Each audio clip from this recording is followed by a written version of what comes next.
Tonight, as Canadians begin casting ballots, a big announcement from a party that may win government. Full of real, concrete measures. The Conservatives outline the cuts to pay for their promises. Campaign pledges on climate change. We put the parties to the test.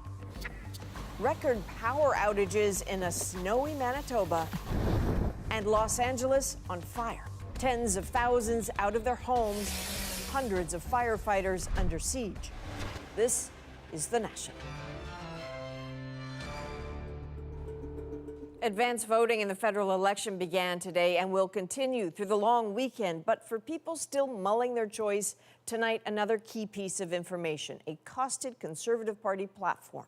David Cochran shows how Andrew Scheer says he will balance the books.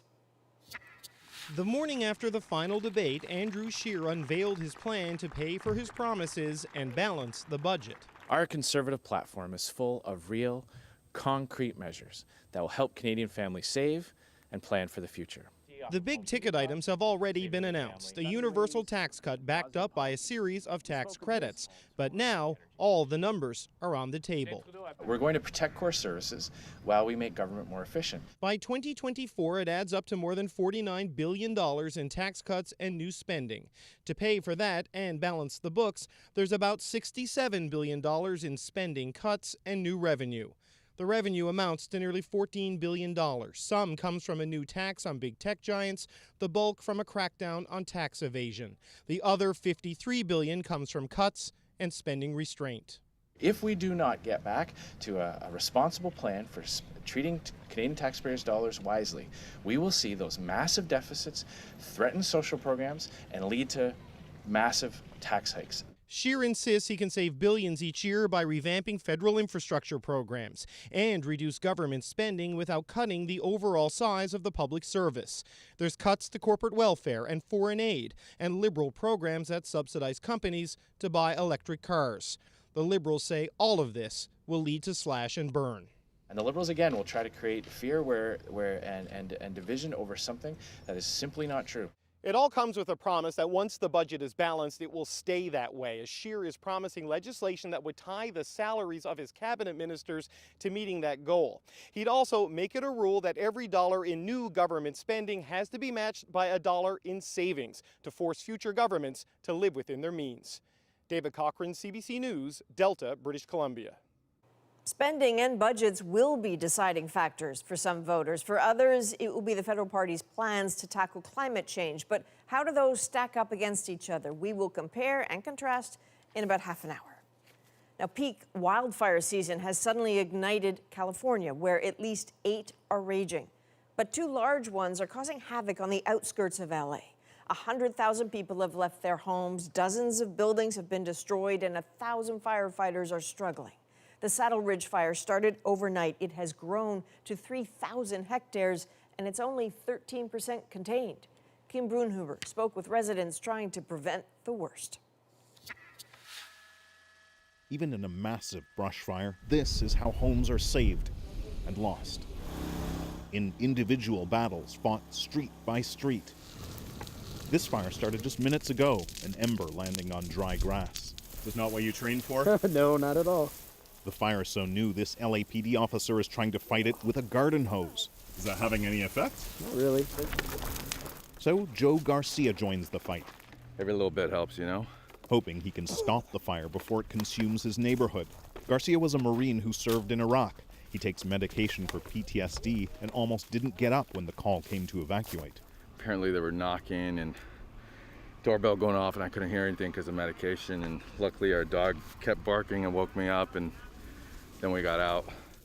Within minutes, from a small brush fire to this. You can see this whole area here starting to go up in flames all around me. And it's creeping down the hill. This is happening across a massive area, 30 square kilometers.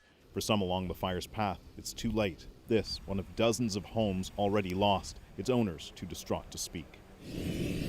The fire that burned down this home is still flaring. Another 20 meters and Iyad Jarjur's home would be gone too. It spread so fast. Within seconds, the fire reached your house. When Alan Shanazari fled with his family late last night, the fire was raging just across the road. So when he came back this morning, imagine his shock to find his house still standing. It's a miracle, I guess. But it's not over. Back in Garcia's neighborhood, reinforcements finally arrive. But with this fire seemingly able to spring up anywhere with no warning, Garcia has to be ready if the wind shifts. No sleep tonight. The long watch, he says, has just begun. Kim Brunhuber, CBC News, Porter Ranch, California. The trees were still dressed in fall colors when snow came to Manitoba, about 20 centimeters in some places and more on the way. To be clear, this is not supposed to be an October thing. Bartley Kivas shows us how trees with leaves handle an early snowstorm, and spoiler alert, not well. This explosion in Winnipeg was caused by a tree laden with snow. Trees are down all over Winnipeg, landing on cars, blocking streets, and landing on homes. Graham Harrison heard a crash late last night and woke up to find trees on his property. Now all I'm doing is trying to clear snow off the trees to get the weight off because there's more snow coming. Some of the downed trees took out power lines. As many as 100,000 Manitobans were without power at some point, including tens of thousands in Winnipeg. Manitoba Hydro says they're working on restoring power. We're about to hit the record, the all-time record. Leo Delatra didn't have power Friday. By late afternoon, he hadn't touched his fridge. We haven't opened it. So yeah, we haven't had breakfast yet, so we just stayed in bed. Hydro can't say when power will be restored due to the demand. Our customers, we recognize this is inconvenient, but they have to be preparing for an extended outage. Power outages left many traffic lights in Winnipeg dark. The city asked drivers to stay off the roads. Its mayor made an unusual plea to businesses. Some employers may be voluntarily deciding to close their offices today to allow their staff to get home early. That's obviously something, if it can be accommodated, would be helpful. While it's hairy here in Winnipeg, conditions are even worse outside the capital, where many roads are closed. This is a weekend when Manitobans usually travel, but with this storm expected to continue overnight, authorities are still urging caution. Bartley Kivas, CBC News, Winnipeg. Clearly, while some parts of Canada are getting an early taste of winter, flu season is keeping its distance for now. Still, vaccines have started to arrive at doctors' offices and drugstores. And as Cass Rusey tells us, it is not too soon to get ready. Any questions? No. Alberta's health minister rolled up his sleeve today to promote this year's immunization campaign, hoping the gesture will encourage others in the province to get their flu shot. The earlier people get that vaccine, the earlier they have time to build the immunity. Flu season for Canadians typically starts in November, and this year as ever, the question is, how bad will it get? There is very little influenza activity in Canada now, and that's normal for this time of year. But of course, you don't need a crystal ball to see the future, and we know that in the coming weeks, we're going to see more and more cases. The one thing about the flu you can predict is that it's unpredictable. This year, we don't know for sure what will be the match. It's really, again, hard to know until we begin to see virus circulating so that we can tell what type of virus is circulating and how well it corresponds to what's in the vaccine. But Canadian flu watchers can get some idea of what to expect by looking to Australia. It just had its worst flu season in 20 years. The Public Health Agency of Canada's goal is to vaccinate 80% of chronically ill and other vulnerable adults. But last year, less than half got the shot. It's why healthcare officials and doctors repeat the same message every flu season. If people get the flu shot, if they're careful about hand hygiene, if they stay at home if they're sick, we can really help ourselves, our families, and our communities by staying healthy. He says the vaccine isn't perfect, but it's usually effective 50% of the time. Cass Rusey, CBC News, Toronto. Let's turn overseas now because Turkish forces pushed deeper into northern Syria today with more airstrikes and artillery attacks against Kurdish populations and more civilians fleeing. Many in the international community are demanding an end to the offensive, but Turkey's president said it will not stop no matter what anyone says. The CBC's Margaret Evans is in northern Iraq. The foul-colored smoke of war hangs along Syria's northern border with Turkey like a curtain. But today, people on both sides of it were mourning their dead. The funerals have begun. In Turkey, a family mourned their 9-month-old son, killed when Kurdish militias in Syria fired across the border in the face of the Turkish army's advance. While in Syria, a funeral was held for a 12-year-old boy killed in a Turkish attack yesterday. The UN says the Turkish offensive has now displaced more than 100,000 people. We've received disturbing reports that airstrikes and ground-based attacks by the Turkish army and affiliated armed groups have affected key civilian infrastructure. The rest of the region is watching, worrying, and wondering how long this latest curve in the Syrian conflict will last. Kurdish leaders here in northern Iraq say they're extremely worried about their Syrian brethren just across the border. But Iraqi Kurds have their own tightrope to walk when it comes to Turkey. The Kurdish economy, thriving compared to the rest of Iraq, depends on an open border with Turkey. Northern Iraq is already hosting huge numbers of Syrian refugees from previous years. Jihad Salahaddin, a Syrian Kurd, fled to avoid conscription. His parents still live in Kamishli, a town along the Turkish border in the east. No one cares, he says. All the world is watching what Turkey is doing to Syria, but no one does anything. Why? A car bomb exploded in the middle of Kamishli today, spreading even more panic. Islamic State militants suspected. And in Washington, U.S. defense officials took to their podiums to deny that the U.S. had green-lighted the Turkish incursion. The U.S. is now threatening economic sanctions against Turkey. More smoke and uncertainty. Margaret Evans, CBC News, Erbil, northern Iraq. As U.S. Ambassador to Ukraine, Marie Yovanovitch took corruption seriously, and she believes it cost her her posting. She was abruptly recalled in the spring, and today she defied the White House to appear before the impeachment inquiry. As Susan Ormiston tells us, she had plenty to say about her boss. The State Department asked you not to come?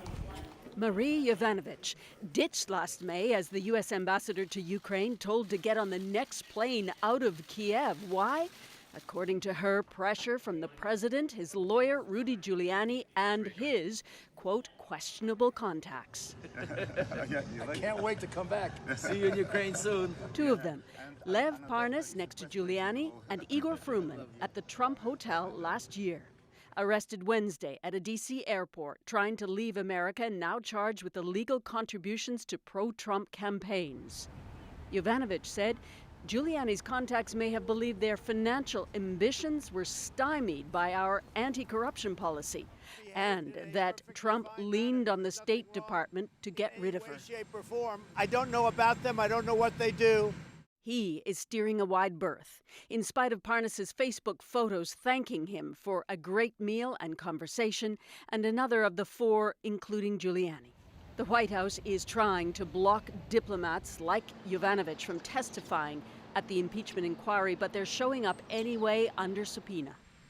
Daily fodder for the president's rote message. The whole thing that they're doing is a hoax to try and win an election that they're not going to win in 2020. Delivered to his supporters every chance he can. They're pursuing the insane impeachment witch hunt. But President Trump is watching the numbers, including a Fox News poll this week showing 51% of Americans want him impeached, up 9 points since July. The House Intelligence Committee says expect a big week on Capitol Hill with more evidence and possibly more subpoenas. Susan Ormiston, CBC News, Washington. More than 6 million Canadians use PayPal to make things like shopping and transferring money easier. But 2 Canadians have recent stories of lives made harder as they battled PayPal for what was rightly theirs.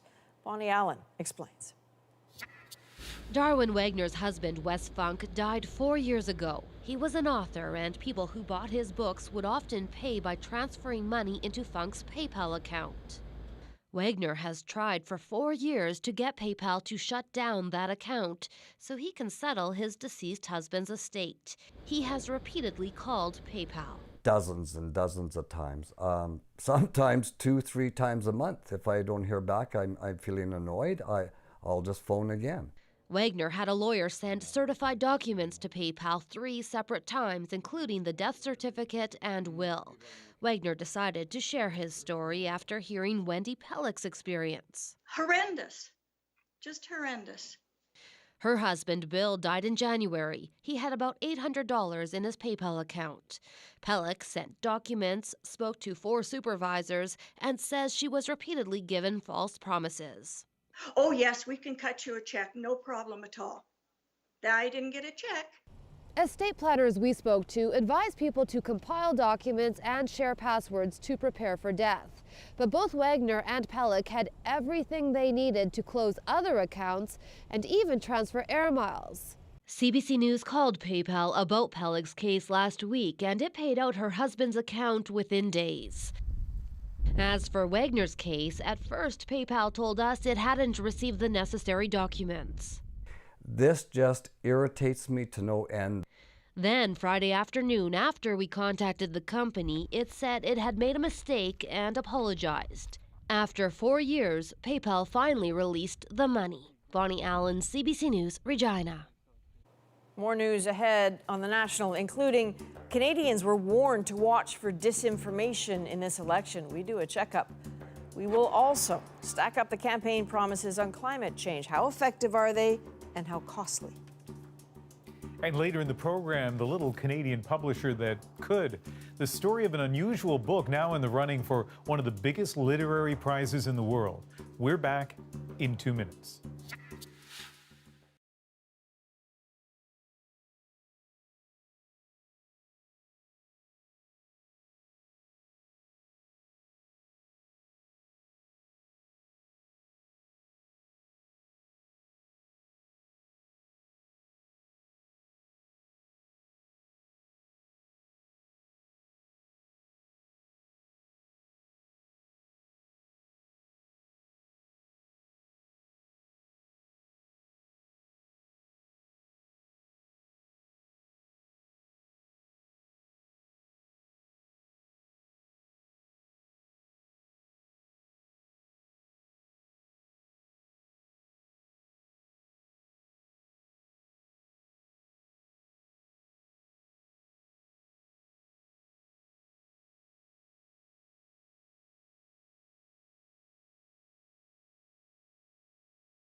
So it's 10 days until Election Day, and there's a lot of noise out there about the election. Rumors and whiffs of conspiracy theories. That's why CBC News has a unit dedicated to disinformation, tracking it, collecting data on it, fighting it with facts and evidence. So how are things going? We went to the journalists in that special unit to get a bit of a checkup. So we have tons to discuss, but I really want to start with this. It's a cloud, it's beautiful, but what does it actually mean? So this is a data visualization of 250,000 tweets over 5 months. Our CBC colleague Roberto Rocha collected all of these. They're retweets that MPs and candidates put out throughout the campaign. Okay, why retweets? Retweets are passive. You're sharing information that you didn't create. So he wanted to see if candidates were sharing disinformation or highlighting bots or other kinds of accounts that spread disinformation. Yeah, and it's probably easiest if we just let Roberto explain it. What you see here is a diagram of the retweets by federal candidates. We see there are these colored neighborhoods, and you see clustered in the middle here are news accounts. These are mostly mainstream news accounts, and this means that candidates really retweeted a lot of mainstream news sites. We don't really see much evidence of misinformation accounts. But if you start looking at the most retweeted news account by party, then some interesting differences come out. For example, the People's Party. The most popular news account was the Post Millennial, which has been criticized in the past for having some problematic stories, non-reliable information mixed with opinion. And in all, we did this research to see if candidates would get baited by misinformation on Twitter. And we're happy to see that for the most part, they didn't. So that's Twitter. Relatively good news if we can say that the candidates aren't largely pushing disinformation, but what about the rest of us? So we actually analyzed some of the topics that people talk about around the election on Google Trends and on Twitter, and these typically divisive issues come up a lot, you know, healthcare, the environment, and immigration. And immigration actually we saw was trending upwards towards the end of this week. And we know that there's disinformation on all of these topics, but immigration tends to get the most divisive language and imagery. For example, we see here in this Facebook post, and this post has been shared over 120,000 times, so that's huge. And this post claims that one refugee gets monthly payments of almost $4,000. But that's misleading because what this picture actually shows is it's a one-time payment for a family of 5. But does that actually have impact? We can actually see that the same kind of disinformation and the false claims that we're finding online are getting echoed in the misunderstandings that Canadians have. There was an Angus Reid poll just last week that showed that Canadians have a lot of misperceptions about immigration. 65% of respondents thought that the #1 region where immigrants to Canada come from is the Middle East, and that's actually the 4th largest region. Okay, you've been tracking disinformation for months, and I'm sorry about that because it's really hard. What surprised you? After the 2016 US election and after Brexit, I think we expected here in Canada during this campaign, we would see a coordinated push of disinformation. And we haven't seen that. I mean, it's still sinister, but we're seeing it's smaller, it's fractured. Yeah, we're seeing these pockets of disinformation popping up in little places, and it's much more domestic rather than foreign influenced. And just like, you know, in 2016, we didn't know then what we know now about disinformation, there still could be a big reveal down the line. And there's still a week to go. That's for sure. That's right. All right, thanks very much. Thank you. Let's get to Ian in our Vancouver National Newsroom. He's watching developing stories for us.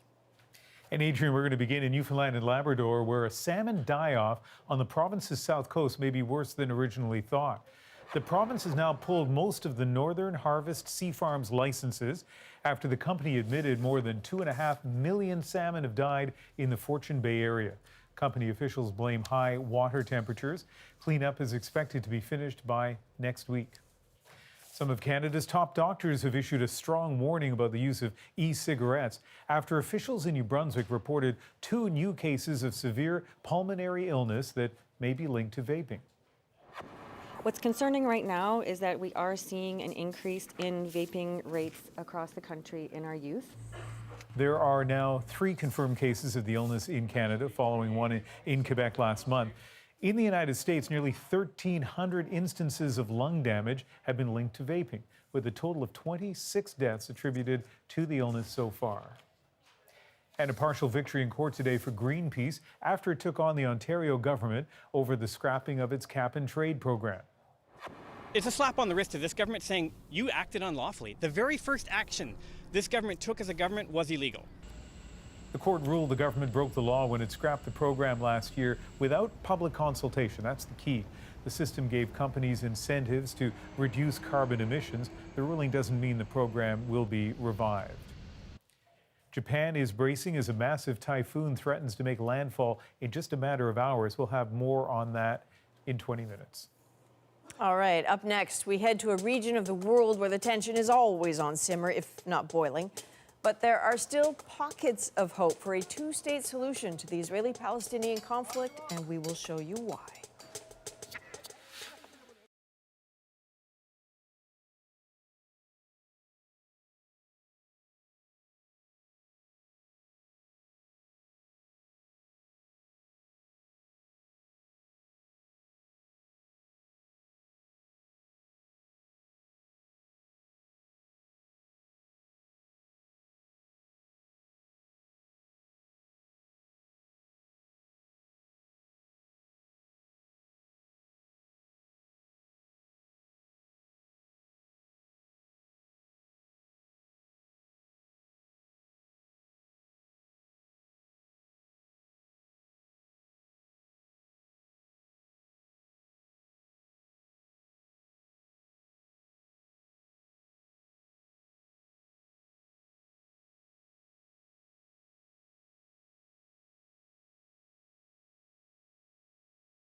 An opportunity. The city of tomorrow, right in Toronto's heart, leads to a shocking discovery. I think somebody's trying to kill you. I'm not certain that's what's going on.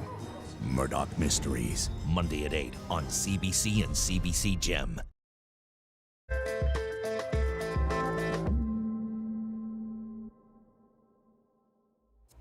These are images from earlier today from Kfar Kadum. That's a village in the Israeli-occupied West Bank that has staged weekly protests against Israeli land seizures for years.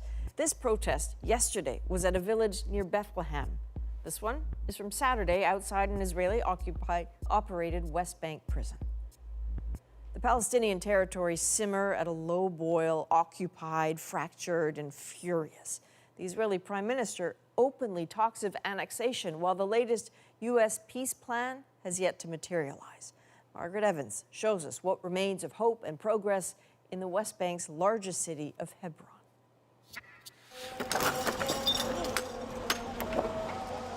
On a hill overlooking Hebron in the occupied Palestinian territories, foundations are being laid for a building, for an institution, maybe even a state, albeit one still in waiting. Canada is spending $32 million on the project, a new courthouse for the city to serve an estimated 350,000 Palestinians. It follows a line dating back to the mid-2000s when funding from Ottawa focused on fostering an independent judiciary in anticipation of an independent Palestine. But today, these building blocks are just as easily a symbol of a dream in retreat.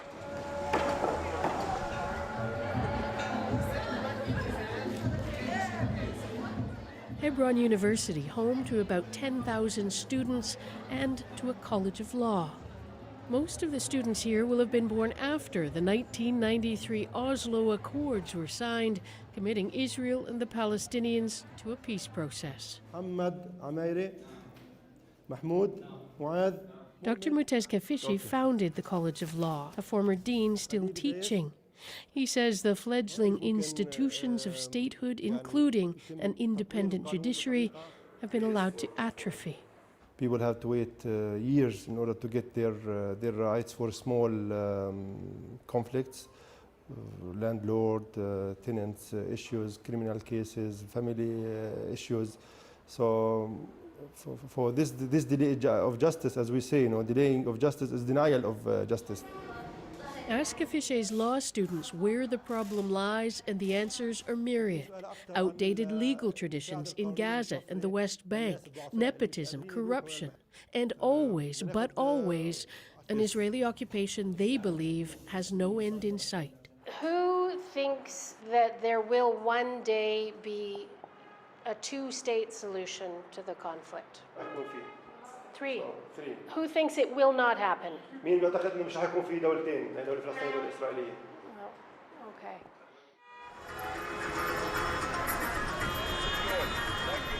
Hebron is the largest Palestinian city in the occupied West Bank, but also one of its most troubled. Some 700 hardline Israeli settlers live in what used to be the city's old quarter. Emptied out and protected by Israeli soldiers, and a buffer zone pockmarked with checkpoints. There are more typical Israeli settlements on the hills around Hebron and on the road to Jerusalem. There are now more than 600,000 Israeli citizens living in settlements in the occupied Palestinian territories, including East Jerusalem. The settlements are considered illegal under international law, and governments, including Canada's, see them as a major obstacle to peace. But nothing the international community has said or done all these years has convinced the Israeli government to stop them. Some of the messaging from the Israeli Prime Minister Benjamin Netanyahu during last month's election campaign. He played up his relationship with the U.S. President Donald Trump, hinting he would have Washington's blessing for an election pledge to annex West Bank settlements, a popular message for some voters. I think we have an opportunity with Donald Trump, who supports so much Israel. In 2017, Trump shifted the ground by recognizing Jerusalem as the Israeli capital, moving the U.S. Embassy from Tel Aviv, something Canada's Andrew Scheer has said he'll do if elected. It breaks with the established consensus that the fate of Jerusalem, divided or not, would be decided as a part of the peace process. Political scientist Reuven Hazan says Israeli society has moved on and to the right. We've seen the end of the left when the left is defined as a dovish, security-based left, because we're 25 years after the Oslo Accords. Most Israelis do not believe that the Palestinians want to live side by side with us in peace. That doesn't mean that all Israelis support annexation of the West Bank. But it does mean more Israelis are asking whether or not the occupation, now in its 52nd year, might not just be sustainable. Dawn at Kalandia, the main checkpoint between Ramallah in the West Bank and East Jerusalem. Israel says it needs the checkpoints and what it calls its security barrier to prevent attacks against Israelis. About 9,000 Palestinians cross here every day for work, to visit family, or to pray in Jerusalem. The Israeli army recently installed facial recognition technology here, and we've been given a rare opportunity to film. The army eager to show off what it says is a major improvement for Palestinians. We give them all the opportunities, all the ways. There's no doubt they've shortened wait times. This is what the lineups used to look like. Now, Palestinians who've been approved for biometric cards pass quickly. Just another border, says Major Alicia Hanukaya. If they have a permit. If they have a permit, of course, you know, like me and you, if I don't have a visa to go to United States, I can't get into United States. It's like all the world. It's like nowhere in the world, though, because there aren't two countries, there aren't two states. I don't speak with you about the political, I'm talking with you about the people who's living here. The disconnect is obvious. This 53-year-old man says they're trying to beautify the image of Israel. It's a marketing technique to make Israel look peaceful, he says. It's improved by 99%, says this steel worker of the time it takes him to cross. But it bothers us because we should have the right to travel freely in Palestine. The speed gates, as they're called, are now operating at 9 Israeli checkpoints. New technology applied to a very old story, say the critics. We've been providing our biometrics to the Israelis before they've invented this technology. Dr. Mudar Kassis runs the Human Rights Department at Birzeit University near Ramallah. In 2005, he co-chaired a program funded by Ottawa that saw Canadian judges mentor Palestinian counterparts, more state building. The main problem with Oslo that it was not addressing the problems. It was pretending to address the problems. The main issue for the Palestinians is a very simple issue. It's called the right to self-determination. That right seems even further away in Ramallah, despite the shiny headquarters home to the Palestinian Authority, part of it a shrine to the former Fatah leader Yasser Arafat. Support for the PA, created in the years after Oslo, is frayed. Arafat's successor, Mahmoud Abbas, enjoying a shadow of the support he once did. 80% of Palestinians say the PA is corrupt, and most want Abbas, now in his 80s and ruling almost exclusively by presidential decree, to go. But Mudar Kassis warns the alternative could be dangerous. Look, let me tell you something frankly. I am more leftist than to support the Palestinian Authority. But I fear the delegitimization of this authority because the alternatives are awful. The alternatives are chaos, violence, political Islam. The alternatives do not involve freedom. Where then lies the future? Not in endless occupation, says Dr. Kafiche back in his Hebron Law School, but not without internal reform either. Having one man deciding for the entire state, I think will lead us to nowhere. Yeah. A handful of his students believe a third intifada is the answer, while others say it lies in these halls and the forging of a meaningful rule of law. These are the images of what the Hebron courthouse should look like when it's finished. The blueprint for a two-state solution is also still hanging in the air, the one the international community, including Canada, pays lip service to. For now, it remains an empty shell. Margaret Evans, CBC News, Hebron.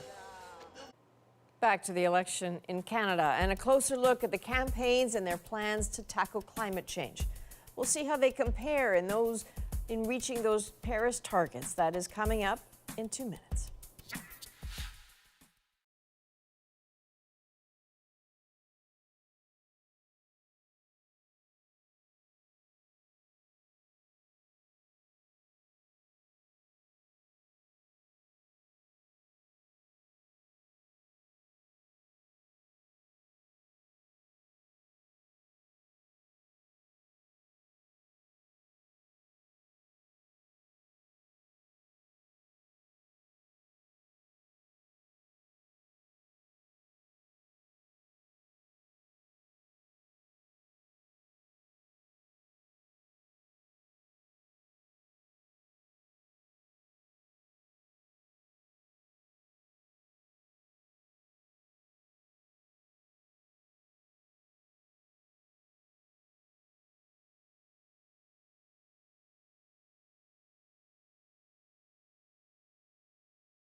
Gem. One day they won't be able to keep us out. New mysteries. You up for some surveillance work? Absolutely. Our murderer didn't know that. Taking the cases When I staged this cover-up. others can't handle. Staying out of trouble? Frankie Drake Mysteries, Mondays at 9 on CBC and CBC Gem. Well, where's the fun in that? In this federal election campaign, climate change has emerged as a major issue, and the party's plans to tackle it could be a decider for many voters. So how do those plans stack up against each other and against the Paris Agreement, which Canada has signed on to? Peter Armstrong is here with the breakdown. So, Peter, curbing Canada's carbon emissions, that's not so easy. It's not. So let's just set the stage here. Right now, Canada emits about 700 megatons of greenhouse gas emissions here. That's more per capita than any other country in the G20. Just for example, 1 megaton, that's about the same as the yearly emissions from like 216,000 cars. So climate experts say reaching those Paris targets, that's going to require some pretty dramatic action. We need radical change. We need deep decarbonization. We need it to start now. We need a full frontal attack on the climate crisis.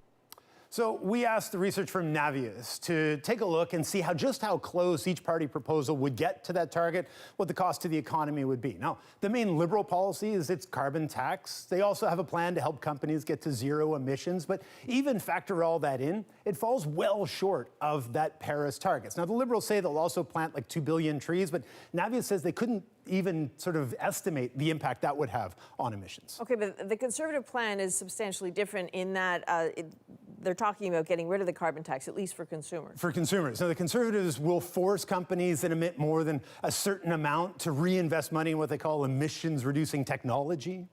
Okay, sounds like a carbon tax. Well, they're certainly not going to call it that. But more importantly, Adrian, we don't have some of the key details here. I mean, what sort of a price they'll put on carbon, how much they'll force those companies to reinvest. But if they maintain the existing price, here's where the Conservatives land.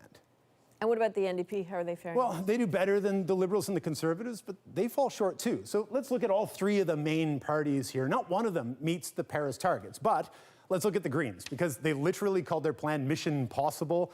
They'd ban fracking. They'd retrofit every building in Canada. They'd make every new car electric by 2030. The Green Party would actually beat those Paris targets. Okay, those are the plans, but where's the price tag for Well, this? for that, let's look at economic growth for the last few years. Navius is trying to project out what growth would look like between now and 2030 under each party. You can see the big three all come fairly close to one another. Then the Greens come in. It's more than a half a point down to 1.25%. And this doesn't factor in damage that would be caused to the economy if Canada does nothing.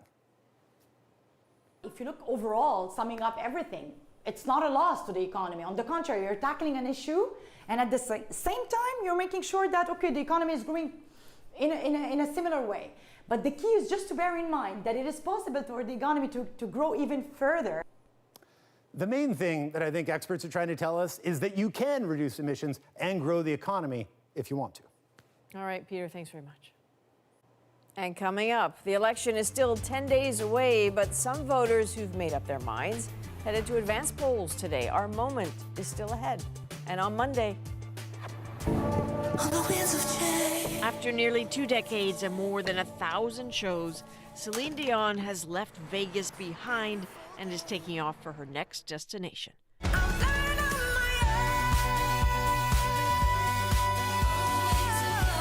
A world tour and a new album fittingly titled Courage.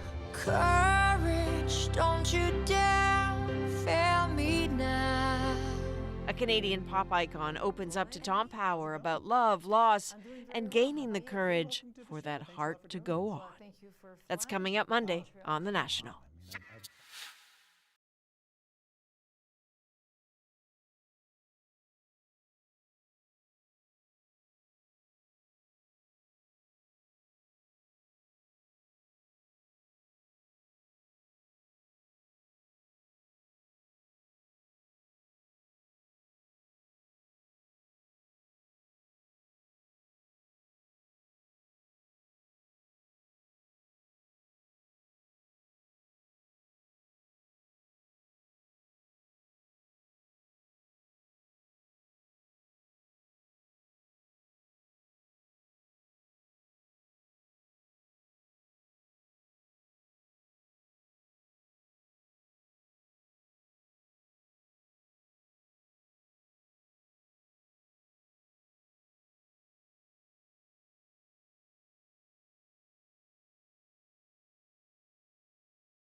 Welcome back to the National Newsroom in Vancouver. Japan is bracing for what could be its heaviest rain and winds in 60 years. Typhoon Hagibis threatens to make landfall. It is already Saturday in Japan, and officials are warning people to stay on high alert. Some coastal areas have been evacuated. Japan Railways has suspended service in the Tokyo region, and more than 1,000 flights have been canceled. The World Health Organization raising the alarm over the global resurgence of measles. Reported cases rose by 300% in the first 3 months of this year compared to the same period in 2018. And this is the third year in a row with an increase. The WHO blames lower vaccination rates and is urging authorities to do more to get people immunized. And the Prime Minister of Ethiopia has won the Nobel Peace Prize. Abiy Ahmed Ali was cited for helping to end hostilities between his country and neighboring Eritrea, specifically the principles for a peace agreement signed in recent months. On Twitter, he wrote he was humbled and dedicated the honor to Ethiopia and the African continent. Next on The National, the Canadian publisher who took a chance on a quirky book. My first gut feeling was, this can't work, right? Now it's up against some big dogs for the Booker Prize. That's next.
Johnny, nice to meet you.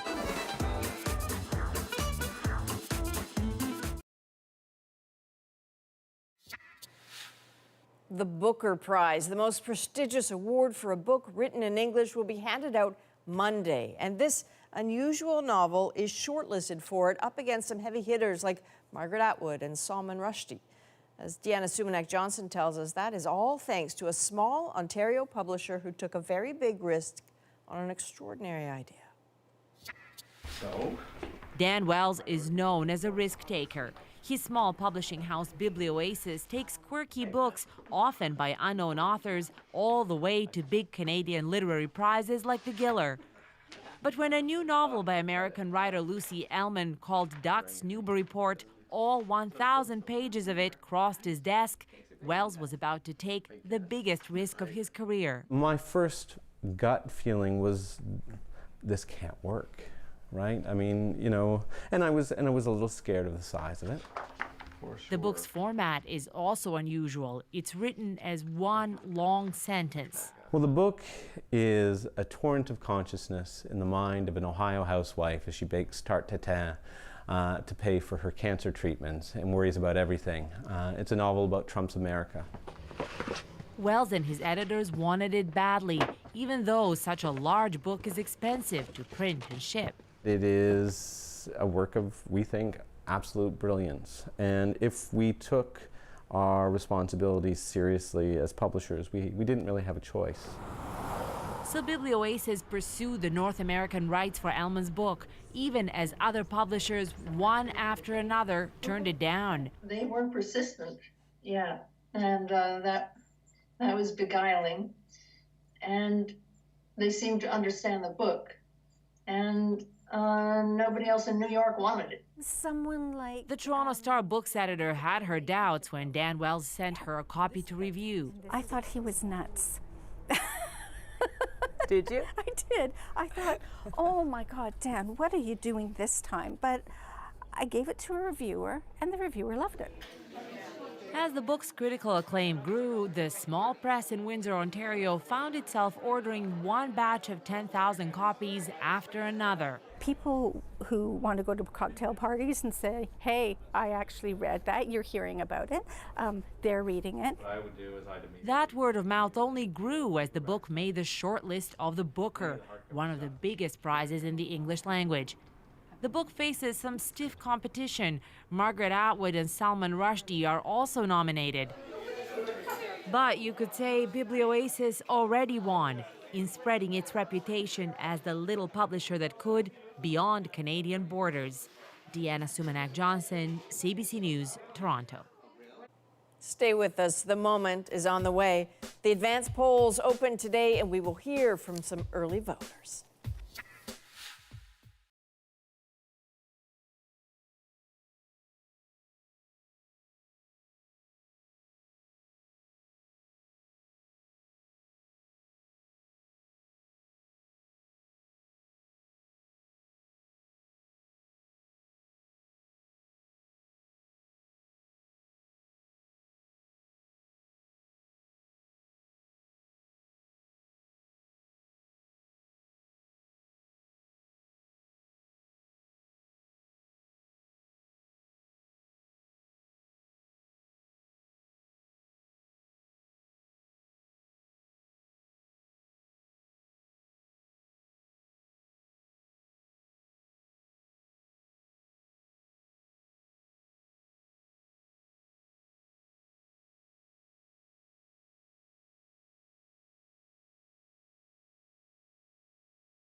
There are now just 10 days before Canadians choose their next government. And while this campaign may not have electrified voters with excitement, there is some good news. You can make your voice heard this long weekend. More than 500 advance polls opened across the country today, letting Canadians cast their ballots early and beat the election day rush. Some thoughts from those who did. That's our moment. Piece of cake today, you walk in and you're done within 2 minutes. Okay, not bad. It's especially easy if you already know what you're going to do. It was made up right from the beginning. So that makes it easier for you to come vote a bit early? Yes, it does, yeah. On Rough Riders. Understandably, some advance polls might be a little busier than others, considering the size of your riding or the time of day, but with a window of 9 a.m. to 9 p.m., there are plenty of options, and the process is efficient and safe. They're really good. They definitely double check everything, your driver's license or some sort of form of ID that you bring with you, and they go over it quite thoroughly, which is good. Did you make the special trip all the way from Medicine Hat to vote? I did, yes. Oh, that's... And for Thanksgiving. Advance polls wrap up at 9 p.m. on Thanksgiving Monday, which should give you plenty of time before the family comes over. And there might be a little wait, but it's worth it. It's your vote. It's your voice. Be heard. This seems to be an increasing trend, Ian, with people voting in these advance polls. Statistically, the numbers keep climbing every election. I know my social media feeds are filled with pictures of people voting or, going to the advance polling stations and voting with their kids.